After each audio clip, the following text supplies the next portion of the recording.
지혜는 소망을 품는 것이다. 하나님 안에서 소망을 품는 것이다. 지혜는 내가 가진 것을 서로 나누는 것이다. 지혜는 자랑하지 않는 것이다. 이런 등등으로 우리는 지금 고린도 전서의 9장 말씀 통해서 지혜가 뭐라는 것을 지금 생각해 오고 있습니다. 오늘 말씀이 뭐냐면 지혜는요, 하나님께 복종하는 겁니다.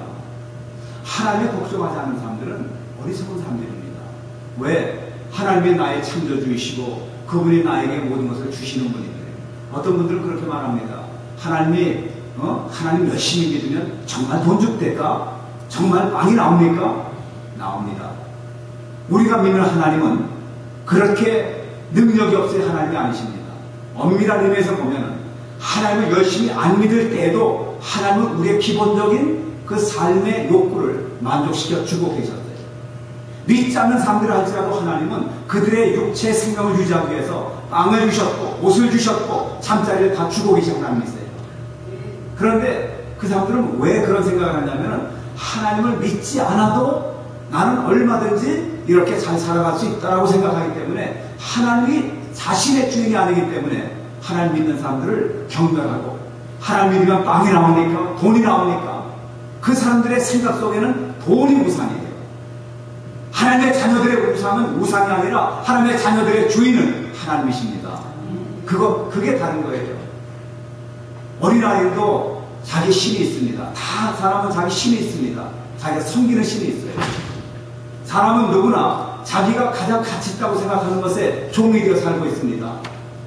나는 종이 아닙니다 그러지만 그 사람은 이미 종이 되어 있는 거예요. 제가 종종 그렇게 말씀드리지만은 학문을 추구하는 사람들은요, 학문이 최고라고 생각하는 사람들, 지식이 최고라고 생각하는 분들은요, 바로 지식의 노예가 돼서 하는 거예요. 그러니까 지식에 자기의 모든 인생을 다 겁니다. 그것과 하나님이 나의 모든 것이다라고 하나님 앞에 나의 모든 것을 거는 것과 다르게 뭐가 있겠어요? 우리는 누구나 다 주인이 있습니다. 단지 내 주인이 하나님이 아니신 분들이 자기는 주인이 없다고 생각하면서 자기 스스로 주인을 섬기고 있어요. 물질을 섬기고 자식을 섬기고 어떤 자기의 명예를 섬기고. 근데 우리는 하나님을 섬기는 사람들이에요. 하나님은 우리에게 필요한 것을 주십니다. 여러분 전도서에 보면은요, 솔로몬이 1장이 뭐냐면 모든 것이 다 헛된 인생이다라고 인생에 대해서 그가 이제 헛되다라고 결론졌잖아요. 그러고 나서 그 반전이 나옵니다. 끝에 가서 뭐라고 하냐면, 헤아려 생활하는 모든 것이 다 헛되고 헛된데 하나님을 경외하는 것이 그게 인생에서 최고의 본분이구나.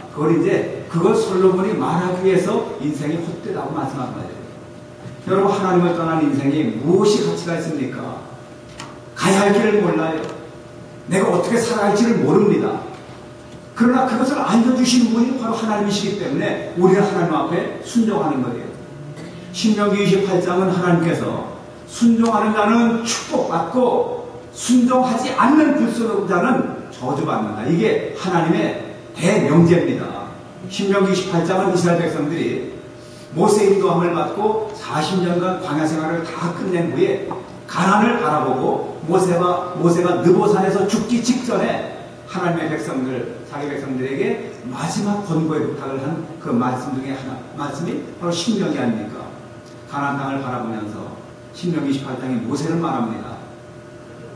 너희가 하나님을 순종하고 경외하고 하나님의 말씀대로 살면 너희는 축복을 받는다. 그러나 하나님을 불순종하고 하나님을 떠나면 너희는 저주받는다. 여러분, 무서운 하나님의 말씀입니다. 이것을 우리가 그렇게 쉽게 넘길 말이 아닙니다. 하나님이 복의 근원 되십니다. 하나님의 축복을 주십니다. 하나님의 축복을 받기 위해서 우리가 뭘 해야 됩니까? 하나님이 나의 인생의 주인이심을 끊임없이 고백하고 그것이 나의 인생의 목표가 되고, 아까 그런 분이 있죠. 은상을 탄 분은 나는 아내를 사랑할 역사적 사명을 또 이 땅에 태어났다. 얼마나 무식한 얘기입니까? 나는 하나님을 섬겨야 될 역사적인 사명을 띠고 이 땅에서 존재한다. 이런 얼마나 훌륭한 고백이겠어요. 우리의 고백이 다 그렇게 돼야 합니다. 하나님이 나의 인생의 주관자이시고, 그렇기 때문에 나는 그분에게 순종하고 복종한다. 자존심 상할 게 뭐 있습니까? 하나님께 순종하는 것인데. 그래서 우리는 신명기 28장의 말씀대로 하나님의 순종하는 것이 축복받는 기름을 우리는 깊이 간직해야 합니다.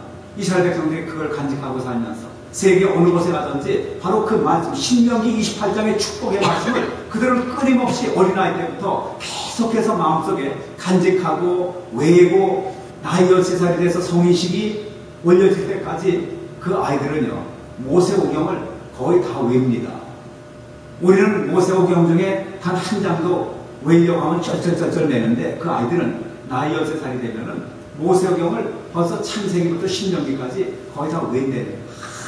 항상 그 아이들이 몸을 흔들어가면서 우리 한국의 옛날 천자문 외울 때 몸 흔들어가지고 흥얼흥얼대잖아요. 그렇듯이 하나님의 말씀을 그렇게 자녀들에게 외우게 하는 거예요. 하나님께 복종하는 방법을 배우게 하는 거예요. 하나님께 너희들이 순종하면 축복받고 하나님께 순종하지 않으면 너희들이 저주받는다. 이 하나님의 말씀은 오늘도 동일합니다. 오늘도 여전히 효과가 있습니다. 저와 여러분들이 정말 복을 받는 비결이 있다면 다른 방법 없어요. 하나님은 나의 인생의 주인이십니다. 나는 하나님을 인생의 주인으로 고백합니다. 이제 나의 인생에 그 상처받고 갈라지고 그리고 정말 완전히 헤어진 조각처럼 된 나의 심령 속에 나의 삶 속에 들어오셔서 이제 주님이 나의 주인이 되시고 하나님께서 나를 가르쳐 주시고 나는 하나님의 말씀대로만 살겠습니다. 하나님 앞에 우리의 마음의 무릎을 꿇을 때 그때 하나님이 회복해 주시는 거예요. 저와 여러분들이 이 경험 속에서 끊임없이 하나님과 교제할 수 있기를 주님의 이름으로 축원합니다. 예수님이 바로 그러신 분이었어요. 예수님은 하나님의 아들이셨지만은 하나님의 말씀에 절대 순종하셨고 복종하셨어요. 하나님의 말씀이 아닌 것은 예수님은 하나도 행하지 않으셨어요. 겟세마네 동산에서 하루 전에 십자가에 달리기 바로 전날 얼마나 주님이 애통해 하십니까? 정말 땀이 피가 되도록 기도하시면서 하나님 앞에 자기의 소원을 말합니다. 하나님, 나는 이 십자가 지기 원치 않습니다. 이거 너무 힘듭니다. 내가 왜 하나님의 아들인데 이 세상에 와서 이 고통을 당해야 합니까라고 그렇게 기도합니다. 그러나 이것이 하나님의 뜻이라면 나는 하나님께 복종하겠나이다. 하나님의 아들 예수님조차 하나님께는 복종하셨어요. 우리 예수님이 보내신 성령님도 하나님의 말씀에 절대 순종하시고 복종하시는 분이세요. 성부, 성자, 성령 하나님은 다 삼위 하나님이시지만 그래도 거기에는 질서가 있습니다. 성부 하나님의 명령 속에서 성자 예수님, 성령 하나님이 함께 다 한 마음 한 뜻으로 움직이시는 거예요. 하나님의 뜻에 의해서 순종의 삶을 사는 거예요. 순종이 제사보다 낫고 수양이 기름보다 낫다고 하는 말씀이 바로 그겁니다. 우리가 하나님의 말씀에 순종하면은 아무리 제사를 많이 드린다 할지라도 하나님 앞에 불순종의 마음을 품고 제사 드리는 걸 하나님 안 받으시는 거예요. 우리가 예배가 참 중요합니다. 예배는 정말 우리의 생명같이 중요한 거지만은 그렇게 예배를 충실하게 드린다고 해도 하나님의 말씀대로 살지 않으면 우리는 하나님의 축복을 못 받습니다. 하나님이 용서하라고 했는데 용서하지 못한다면 하나님의 축복을 못 받습니다. 원수를 사랑하라고 했는데 원수를 사랑하지 못하고 제사만 열심히 드린다고 하나님이 복 주시지 않습니다. 우리가 제사 드리면서 무엇을 배우는 거냐면 하나님의 말씀에 순종하는 법을 배우는 거예요. 제사 자체가 뭡니까? 제사의 의식은 하나님 앞에 우리의 무릎을 꿇는 거예요. 우리의 몸을 꿇고 마음을 꿇고 우리의 영혼을 다 주님 앞에 복종하는 거예요. 그럴 때에 그 제사의